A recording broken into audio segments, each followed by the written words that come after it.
Je ne veux pas peut-être faire d'enfant parce que voilà, c'est pas quelque chose que je sens dans ma chair. Je sais pertinemment qu'aujourd'hui à 31 ans, j'en veux pas. Mais j'ai peur du réveil plus tard, s'il y en a un. Le sentiment que j'ai toujours eu, c'est que quand j'aurai 20 ans, j'aurai une fille et je l'appellerai Margot. Et par contre, moi, j'avais aucune intention de porter un enfant et qui là maintenant est d'autant plus officiel que j'ai donc subi une hystérectomie. Je peux en parler parce que je suis enceinte d'un deuxième enfant, mais que ça a été très compliqué en fait de réfléchir ce désir. Il y a cette idée qu'une famille idéale, c'est 2 enfants. Je suis Tsipora, host du podcast Tant que je serai noire, serai-je mère ? Le podcast qui invite anonymes, autrices, psy et militantes à s'interroger sur le désir ou non-désir d'enfant. Attention, le contenu de cet épisode évoquera des sujets sensibles, notamment des tentatives de suicide. Aujourd'hui, je reçois un invité exceptionnel, un jeune homme de 32 ans qui a choisi de partager son histoire avec nous depuis le Canada. Son récit est à la fois captivant et émouvant, et il nous dévoile les raisons profondes derrière sa décision de ne pas avoir d'enfant. C'est un témoignage qui nous invite à réfléchir sur les choix de vie et les obstacles que chacun et chacune peut rencontrer en chemin. Bonne écoute. Alors, je me présente Jonathan Pascal Thérésine, mais à l'heure actuelle, sur les réseaux sociaux, j'utilise beaucoup le pseudonyme de Rafata. Donc, je suis originaire de l'île de la Guadeloupe. J'ai grandi au départ avec ma mère et ma grand-mère du côté maternel, puisque quand mes parents se sont connus, c'était en 89. Mon père était là pour les vacances, donc c'était une petite histoire sexuelle, on va dire. Donc, suite à ça, après son départ, ma mère a su qu'elle était enceinte de moi. Je sais que ils ont conversé par lettre parce qu'à l'époque, il n'y avait pas tous les outils que l'on a au jour d'aujourd'hui. Donc, ils ont beaucoup conversé pendant sa grossesse, même après l'accouchement. La dernière correspondance que ma mère a eue de mon père, c'était où il nous souhaitait une bonne année 1991. Puisque j'ai lu ses correspondances. Donc, c'est tout ce que j'ai comme information sur mon père. Je ne l'ai jamais rencontré, jamais parlé. Et ma mère, sinon après ça, elle a refait sa vie, puisque après le décès de ma grand-mère, puisqu'on vivait ensemble, elle a refait sa vie avec mon beau-père et de cette union est né mon frère. Et 5 ans après moi, il est né en 95. Donc, j'ai un petit frère. Et ma mère a refait sa vie avec mon beau-père. Mais bon, c'était pas très réjouissant non plus. Parce qu'il y a eu les infidélités du côté de mon beau-père. Il avait des maîtresses. Et même après la naissance de mon frère, il a eu d'autres enfants après mon frère. Donc, les rapports ont été très difficiles, justement, dans cet environnement familial à cause de ça.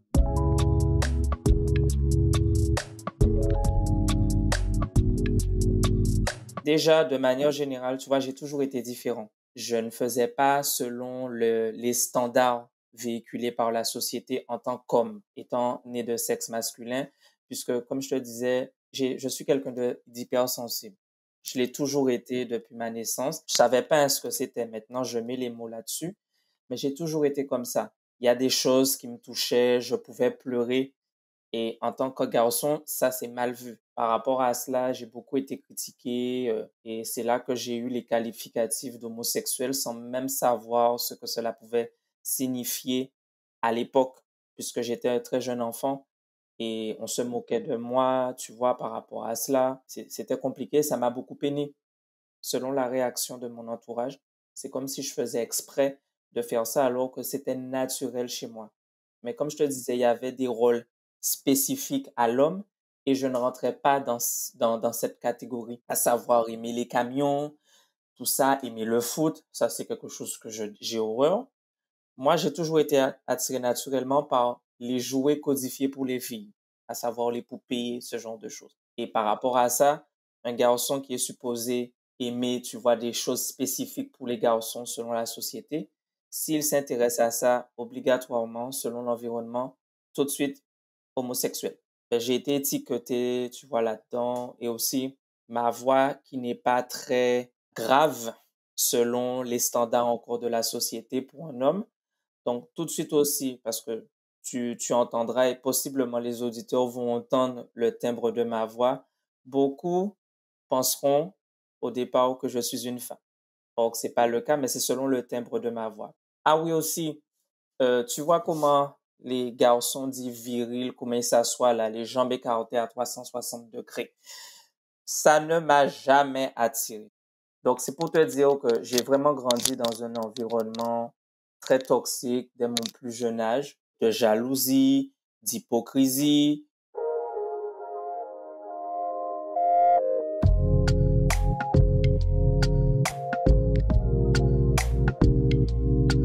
Je ne suis plus proche de mon frère. Mais là, complètement, le contact a été coupé avec mon frère. Mais au début, oui, mais tu vois, les premiers temps, les premiers mois, on va dire les 3 premières années. Mais après, ça a commencé à changer puisque au niveau de ma mère et de mon beau-père, ils avaient une attention particulière avec mon frère qu'il n'y avait pas avec moi. Moi, il y avait beaucoup des exigences et tout. Et avec mon frère, je les trouvais beaucoup plus souples. Donc, en observant ça, ça a créé une jalousie, une forme d'envie envers mon frère et aussi une forme de colère.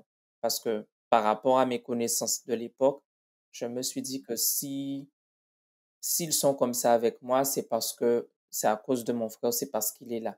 Parce que j'avais ce sentiment, en fait, d'être rejeté, abandonné, de ne pas être aimé, de ne pas être désiré. C'est comme ça, moi, j'ai interprété les faits et gestes de ma mère et de mon beau-père envers mon petit frère. Mon frère, aux limites, il devait tout faire. Des fois, je donne un exemple simple. Par exemple, pour regarder la télé, je devais demander la permission pour pouvoir allumer la télé, regarder. Mon frère, c'était pas le cas. Il pouvait venir, il allumait la télé comme il voulait, on ne lui disait rien. Donc, tu vois, c'est des petites choses comme ça. C'est là, en fait, ça a créé cette rivalité avec mon frère, puisque j'ai toujours cherché, je me suis toujours donné à fond pour en tout cas essayer d'avoir l'amour de ma mère ainsi que de mon beau-père. J'avais 18 ans, je n'avais pas encore 19 ans et j'ai quitté justement par rapport à cela parce que j'en pouvais plus. Parce que je t'avoue, ça a été très stressant que j'ai fait des tentatives de suicide hein, aussi. J'ai tenté par 2 fois de me suicider à cause de ça. Parce que surtout, tu vois, le fait de ne pas se sentir à sa place, qu'on ne te fasse pas sentir que tu es désiré, que qu'on t'aime. Parce que moi, c'est comme ça que je le percevais à l'époque. Que je ne suis pas aimé, qu'on ne me désire pas. Donc, moi, je me suis dit, ben, mon existence sur Terre est inutile. Donc, le mieux serait que je meure. Donc, j'ai essayé.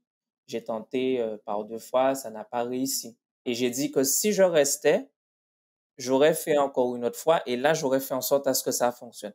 Parce que j'en peux plus. Non, j'en pouvais vraiment plus, tu vois, de toutes ces humiliations, ces accusations à mon égard.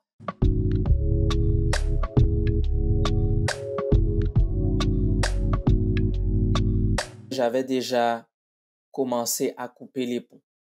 Mais il y en a d'autres, ça s'est fait au fur et à mesure, déjà en quittant, après avoir quitté le domicile, toutes les rumeurs qui étaient colportées sur moi, qui venaient d'eux. Donc, tout de suite là, ça m'a dégoûté. Donc, au fur et à mesure, j'ai dit, telle personne-là, c'est fini, elle est rayée de la liste. Et suite à ça aussi, avec ma mère, ça a été, je ne parlais pas à ma mère, hein, aussi. Je me suis vraiment fâché avec ma mère pendant 3 ans. J'avais vraiment coupé les ponts parce que ma mère n'a pas été tendre avec moi, il faut pas on s'entend. Même si à l'heure actuelle, je sais que c'était pas volontaire vraiment de sa part dans le sens que c'est ce qu'elle avait appris, c'est ce qu'elle connaissait. Donc, c'était les mécanismes qu'elle a mis en place à cette époque. Ça veut pas dire que j'excuse son geste, mais je comprends et j'ai réussi au fur et à mesure à lui pardonner complètement ce qu'elle a fait parce que j'ai compris le pourquoi. Parce que c'est comme ça qu'elle a été éduquée.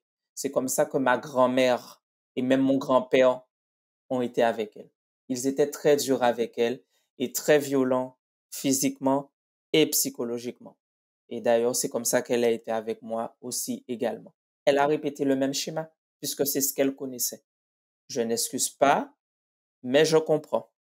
Et c'est tout ça qui m'a aidé au fur et à mesure à lui pardonner. Et c'est comme ça que j'ai repris le contact avec elle. Mais pendant 3 ans, le contact avait été coupé de manière très radicale. C'est moi aussi qui avais fait ça parce que j'ai dit non.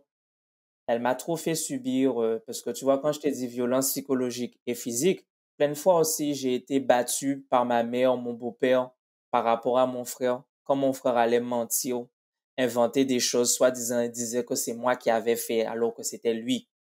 Et on le croyait. Et après, on me corrigeait physiquement. Les séquelles que ça a laissé, surtout après psychologique. C'est pour ça que je parle de violence physique et psychologique, parce que après, ça a laissé des séquelles psychologiquement. Mon beau-père, lui, c'est clair, lui, c'est fini. Je n'ai pas de bon contact avec mon beau-père à l'heure actuelle. Mais avec ma mère, on a fait la paix. Tant mieux parce qu'après, quelques semaines après, elle est décédée. Les choses se sont tellement bien faites. Je suis revenu, on a fait la paix et 1 mois et demi après, elle est décédée.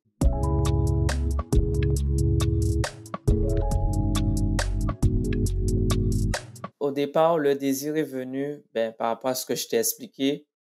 Tout déjà l'absence de ce père, parce qu'il faut que je précise aussi au départ, je pensais que mon beau-père c'était mon père à l'époque. J'avais 7 ans et c'est une conversation entre ma mère et ma tante, sa sœur, qu'elles avaient et elles parlaient de moi.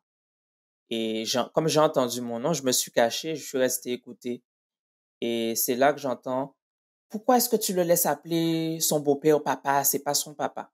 Donc, c'est comme ça que j'ai su, mais personne ne m'a révélé en fait les choses. Je l'ai découvert accidentellement et je t'avoue vraiment, tout s'est effondré. Donc, tu vois, quand je t'ai parlé de mensonges, même là aussi, ma mère me ment.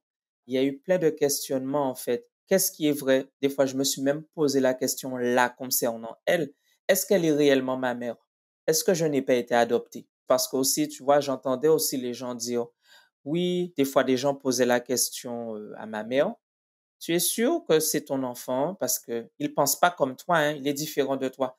Tu es sûr que c'est ton enfant? Tu l'as pas adopté ou bien il n'y a pas eu un échange de bébé à la maternité? Et tu vois, en Guadeloupe, la particularité, tu vois, un peu comme pour les Haïtiens, on a le créole guadeloupéen. Donc, les gens parlent en créole. Donc, pour eux, je comprends pas. Parce que, tu vois, j'avais l'interdiction de parler le créole. Même si ma mère, mon beau-père, même d'autres membres de ma famille me parlaient en créole. Mais moi, je répondais en français. Mais je comprenais. Mais comme je parlais le français tout le temps, même quand les gens parlaient le créole, je répondais. Mais donc, il se mettait à parler en créole à ma mère, comme ce que je te dis là, et j'entendais ça. J'ai entendu ça beaucoup. Mais je comprends pas. Est-ce que c'est vraiment son enfant? Donc, c'est pour ça que quand j'ai fini par le jour où j'ai entendu la discussion entre ma mère et ma tante, tu vois, tout de suite, il y a eu ces questionnements-là. Bon, déjà, c'est qui mon papa? Et au niveau de ma mère, puisqu'elle s'est permis de me mentir sur quelque chose d'aussi important, sur quoi d'autre elle m'a menti? Est-ce qu'elle ne m'a pas menti même sur elle? Et tu vois aussi, c'est pour ça aussi, quand je me suis rappelé aussi tout ce que j'entendais les gens dire, je me suis dit, c'est peut-être pour ça en fait. Je me suis dit, c'est peut-être parce que c'est pas ma maman. Parce que c'est vrai, je me sentais différent, je me sentais pas compris, déjà pas aimé. Donc je me suis dit, c'est peut-être parce que je suis pas son fils. Elle m'a adopté. Mais bon, après, au fur et à mesure, en cherchant, j'ai compris que c'est juste une différence de personnalité, aussi l'éducation qu'il y a eu, ses croyances versus les miennes qui étaient complètement différentes, qui faisaient ça. J'ai pu voir que c'est vraiment ma mère après. Mais sur le coup, c'est ça que je me suis dit. Tout s'est effondré autour de moi, en fait. À savoir, mais qui croire vraiment? Qui est-ce que je peux vraiment croire? C'est suite à tout ça, déjà, que le désir de paternité est né. C'est là que ça s'est vraiment encore plus matérialisé. Le fait de voir tout ce temps, ce sentiment de rejet, de solitude de la part de ma mère, de mon beau-père, et versus quand j'ai appris pour mon géniteur, mon père, et même aussi, tu vois, aussi de l'ensemble de la famille, puisque j'avais pas ce sentiment d'être aimé, même aussi des groupes des pères, je n'en avais pas. J'étais plutôt proche des filles, pas des garçons. Et c'est là, en fait, que le désir est venu. au départ, le désir de paternité parce que je me suis dit, regarde tout ce que j'ai manqué et je me suis dit que autant tu vois cet amour que j'ai eu besoin, autant de recevoir et de pouvoir en donner, le jour où j'aurai des enfants, je pourrais justement le leur donner, pouvoir leur donner ce que j'ai pas eu et surtout aussi parce que je disais que je ne veux pas reproduire, tu vois, le même schéma. Donc, je me suis dit déjà, ce serait une façon de pouvoir faire la différence. Sans vraiment encore me poser la question, mais pourquoi vraiment les raisons profondes de ce désir de paternité? C'était comme ça parce que, comme je te dis, l'environnement m'a montré que les gens avaient des enfants. J'ai pu voir, entre guillemets, en vitrine, des familles, entre guillemets, soudées et il y avait des enfants. Donc, pour moi, c'était un peu naturel, tu vois ça. Mais ce qui est venu un peu plus précis, c'est par rapport à le traitement que moi j'ai vécu personnellement. Et j'ai dit, bon, je ne veux pas faire subir ça et je ne veux pas que la prochaine génération, parce que donc si j'ai une descendance, c'est ça que je disais à l'époque, ça sera différent. Il est hors de question de reproduire les mêmes vieux schémas, tu vois, même au niveau de la violence physique, psychologique, tout ça. Quel a été le point de bascule pour toi? Ça a commencé, tu vois, à mes 18 ans, quand j'ai pu vraiment prendre conscience que j'étais différent sur le plan au niveau de l'identité sexuelle. Puisque déjà, je me suis rendu compte, tu vois, qu'il y avait cette attirance envers les garçons qui était très présente, très intense même, je dois dire, parce que je comprenais pas, tu vois, je pouvais voir certains types de garçons, on s'entend, hein, et tout de suite, ça durcissait en bas. Je me suis demandé, mais qu'est-ce qui se passe? J'étais déboussolé, j'étais perdu, je ne comprenais pas. Et comme je te dis, l'environnement religieux dans lequel j'ai grandi condamnait ça. Et là, le fait d'avoir pris conscience de ça, ayant été imbibé de toutes ces croyances religieuses, ben, j'étais pas bien avec moi. Il y avait un coup, en fait, sur moi avec mon identité. J'avais honte de moi parce que je me suis dit, ah, au départ, je disais, je suis homosexuel, je vais aller en enfer, tu vois, ce genre de choses. Je me disais ça à ce moment-là et j'avais entamé ce qu'on appelle, tu vois, la thérapie de conversion. Parce que je ne savais pas que c'était ça, hein, mais c'est après, j'ai su mettre le mot sur ces pratiques, oui, parce que, mais j'avais honte, j'avais du mal à accepter. Je me suis dit, comment ça se fait, surtout dans l'environnement, on condamnait ça, ou bien ça pouvait être une source de moquerie, tu vois, quand il y avait la période du carnaval.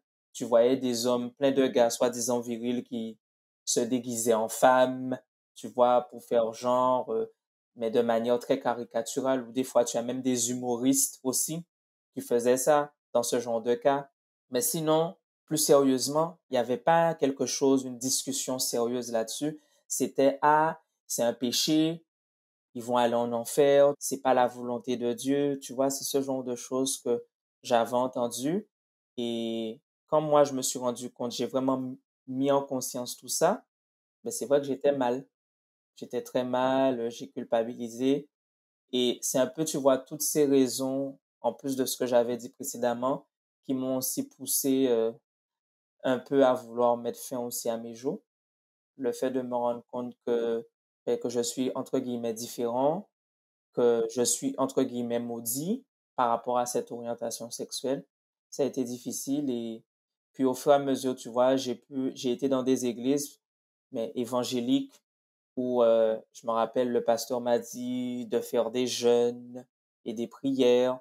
Il y avait des versets, tu vois, spécifiques de la Bible, Psaume 23, 91, que je devais lire et que je devais faire des jeûnes de plusieurs heures, ce qui commençait de 6 heures du matin à 18 heures.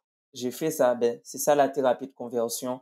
Et tu as aussi des cas beaucoup plus extrêmes. Moi, j'ai pas été dans le cas extrême, contrairement à d'autres personnes qui ont été victimes de ça, mais j'ai fait ça pendant beaucoup d'années. Même aussi quand j'ai quitté la Guadeloupe pour le Canada, j'ai continué aussi. Je cherchais des groupes de prière, comme ils appellent ça, pour qu'on puisse prier pour moi, ce genre de choses. pour vraiment, en fait, me libérer de cet esprit d'homosexualité. Voilà, parce que les religieux parlent d'un esprit démoniaque, en fait. Faut qu'on le dise, hein. Un esprit démoniaque d'homosexualité. Donc, c'est ça, en fait. J'ai prié et on s'entend que ça n'a rien changé. Et justement, quand j'ai vu ça, ben, je me suis demandé, ah, mais tu vois, c'était pas clair encore. À l'heure actuelle, je me qualifie, même si j'aime pas les étiquettes, de bisexuel, parce qu'il y a quand même cette attirance encore que j'ai remarqué qui est présente envers les femmes. Même si tu vois, à l'heure actuelle, c'est beaucoup plus présent. Je ressens plus l'attirance vers les hommes, mais il m'arrive aussi parfois, dépendamment de l'occasion, si je vais voir une fille, un certain type de femme, j'aurai une certaine attirance. Voilà. Donc, c'est pour ça que là, si je dois mettre une étiquette selon la société, c'est bisexuel.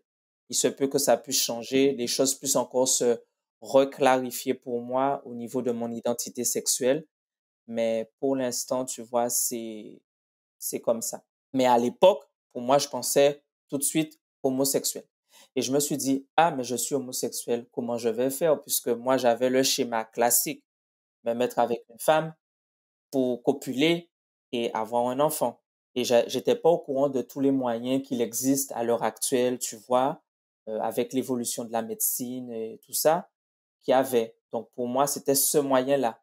Parce qu'en Guadeloupe, j'avoue, on est encore très, très en retard sur beaucoup de choses, même encore en 2023. Donc, c'est sûr que j'étais pas au courant de tous ces moyens.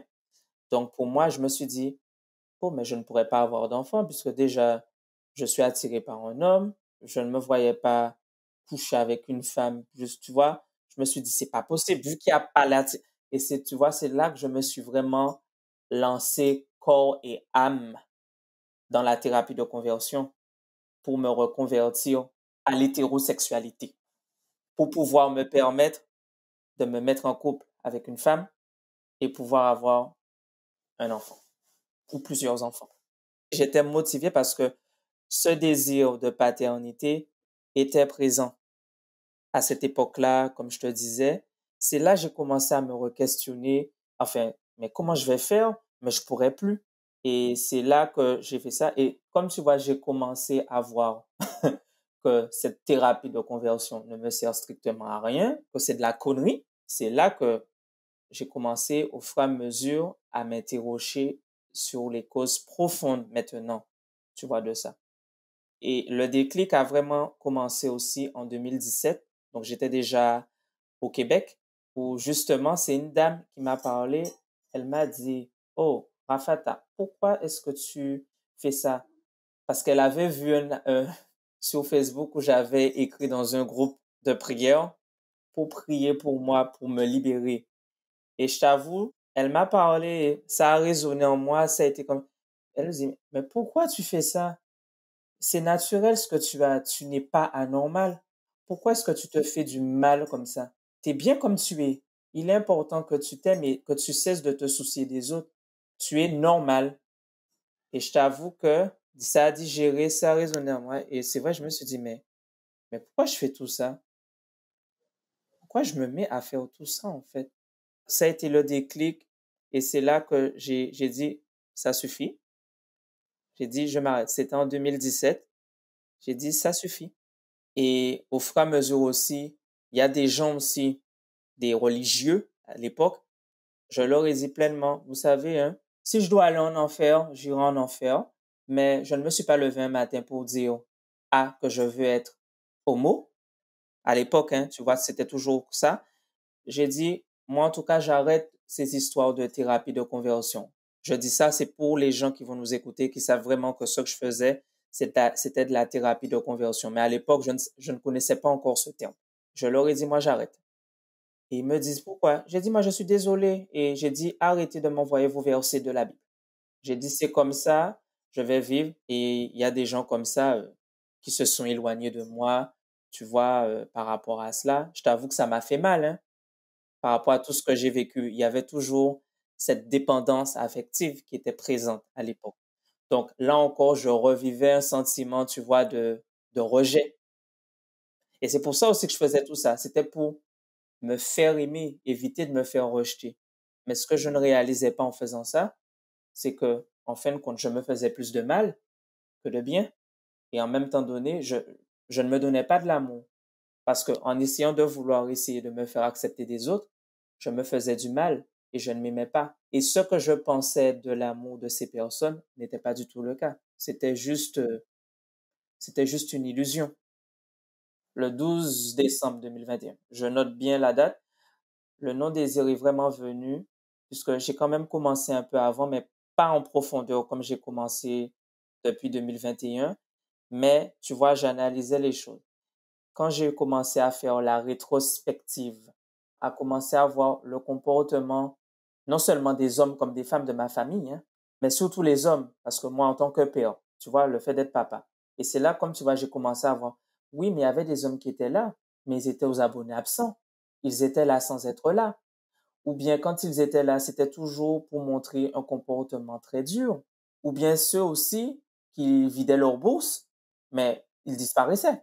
Et après qu'ils allaient dire, oui, j'ai des enfants, j'ai une descendance, mais ils se sont occupés de zéro. Tout cet aspect-là que j'avais pas encore regardé au début. Et aussi, même, tu vois, dans ma famille, j'ai dit, mais il y a des gens qui ont des enfants, mais excusez-moi, ils auraient mérité de ne pas en avoir. Oui, je me suis dit ça, à commencer par ma mère. Oui, mais quand tu vois les traumatismes qu'elle avait, les blessures et les traumas qu'elle avait, il aurait mieux fallu qu'elle évite d'avoir des enfants. Et tu vois, par rapport à tout ça, les blessures, les traumas, c'est là que tu vois que j'ai compris que, mais pourquoi en fait avoir des enfants en fait? Pourquoi en fait je veux avoir des enfants? Alors, c'est pour ça, alors j'ai dit donc, une descendance, avoir des enfants, tout ça, de mon sang, d'accord, tu sais, leur donner de l'amour, ne pas reproduire le même schéma, faire une nouvelle génération équilibrée, soit. Mais derrière tout ça, tu vois, c'était pas fort. Et c'est là que j'ai dit, mais attends, non. Tu vois, c'est là au fur et à mesure, les choses ont commencé à devenir. Et c'est là encore, ça m'a poussé encore plus encore dans cette réflexion en profondeur. C'est quand une fois, il y avait un membre de ma famille par rapport aux injonctions. Oh, où est ta copine? T'as toujours pas de copine à ton âge? Ah, mais il faut pas que tu attendes trop longtemps, tu sais, parce que pour avoir des enfants, hein, parce que l'âge monte, hein, faut pas que tu sois trop vieux, hein. Et c'est là tout de suite, je lui avais répondu cash. Je lui ai dit, tu ne t'es pas dit que je veux pas d'enfant? Non? Ça ne t'a pas traversé cette idée dans la tête, cette option que je ne veux pas d'enfant peut-être? Et là, ça a été silence radio parce qu'elle s'y attendait pas. Et c'est là encore avec ça, j'ai dit, ah, mais effectivement, hein, ils sont dans ce schéma, oui.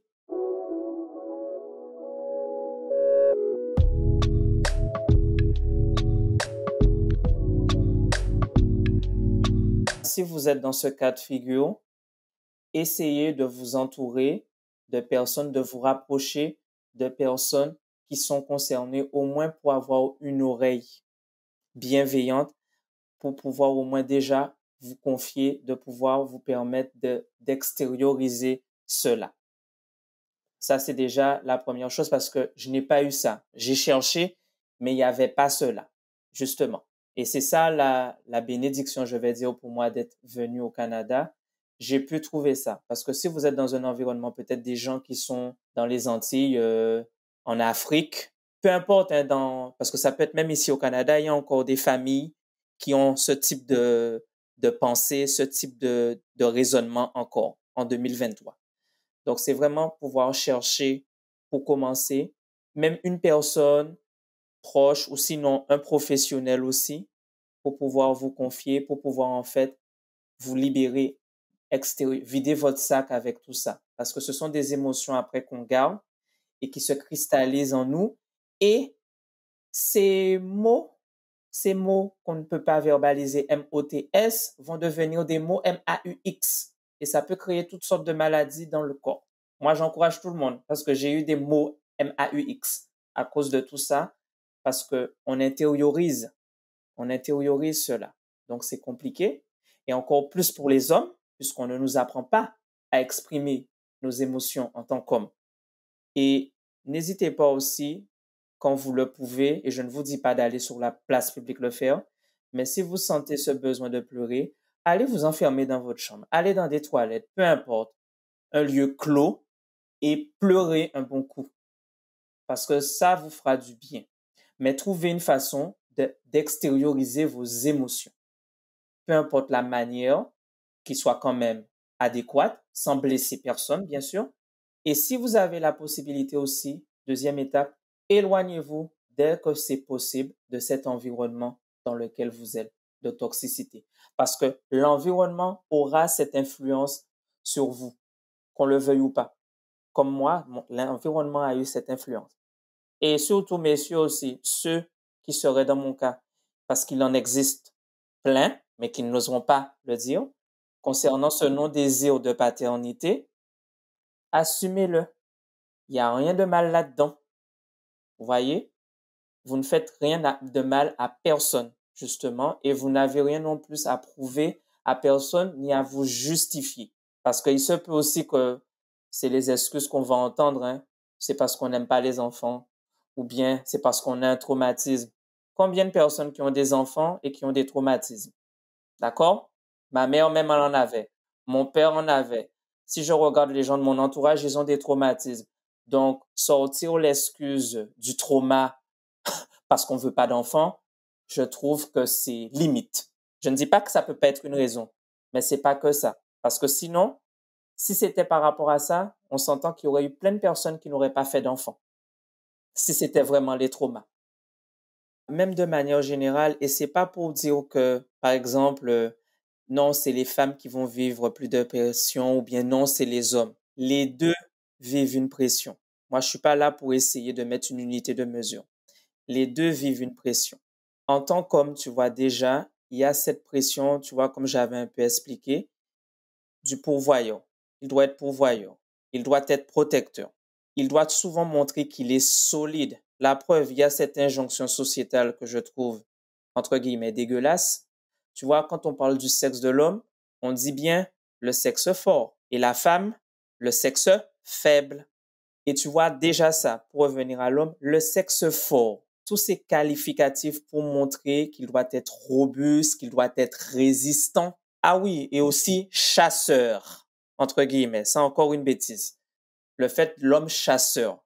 Et c'est pour ça, tu vois, il y a plein d'hommes qui se mettent à avoir des enfants. Parce que c'est ça, en fait. C'est dans leur conditionnement, l'homme chasseur. Des fois, ils ne se sont même pas posé la question, pourquoi est-ce qu'ils font ça? Pourquoi est-ce qu'ils veulent des enfants? Souvent, ils vont dire, oui, pour avoir une descendance. Je veux une descendance. Ah, c'est tout? Et plein ne s'en occupent même pas. Mais comme le conditionnement est le lavage de cerveau, l'homme chasseur, eh ben, il chasse. Il chasse sa proie, qui est la femme, pour vider sa bourse, pour après avoir sa descendance. Et souvent, je me dis, tu vois, parmi tous ces hommes-là, ça, qui ont des enfants, est-ce que nous nous sommes posé la question, est-ce que ces hommes-là, ça, voulaient réellement des enfants? Est-ce que ce n'était pas justement pour un peu éviter cette pression?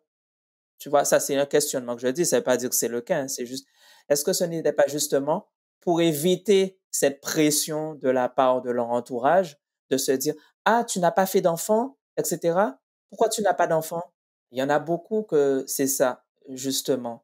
Et pour te dire que pour les femmes, tu vois, tu entends plus ça parce que comme il y a ce mouvement, cette libération de la parole qui se fait de plus en plus, donc tu entends beaucoup de femmes qui parlent, contrairement à des hommes qui ne parlent pas. C'est ça le problème. Il y en a très peu qui parlent. Ils sont beaucoup dans ce mutisme émotionnel, malheureusement, qui fait que on ne sait pas, mais si tu vois de la même manière, tu vois qu'il y a des femmes qui prennent de plus en plus la parole, tu vois des hommes le font, on serait très, très, très surpris. C'est moi qui te dis.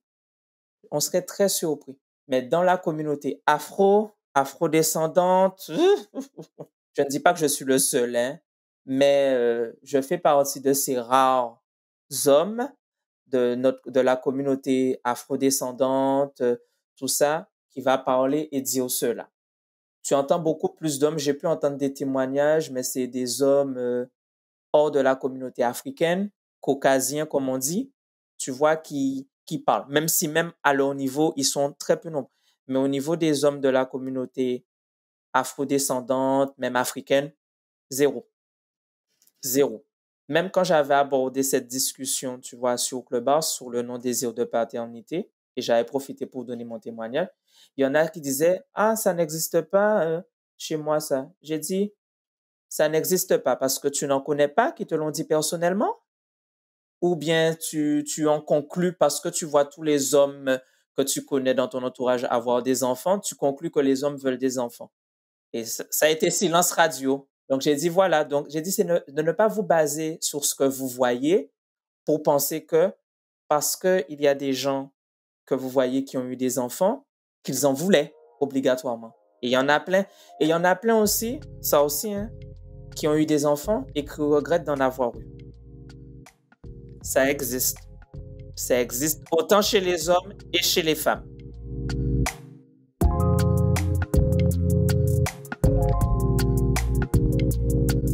Vous venez d'écouter Tant que je serai noire, un témoignage de Rafata. Cet épisode a été réalisé par Tsipora Sidibé, le montage par Alice Krief. Pour nous partager une histoire, vous pouvez nous envoyer un mail à contact@tantquejeserai-noire.com. À très vite.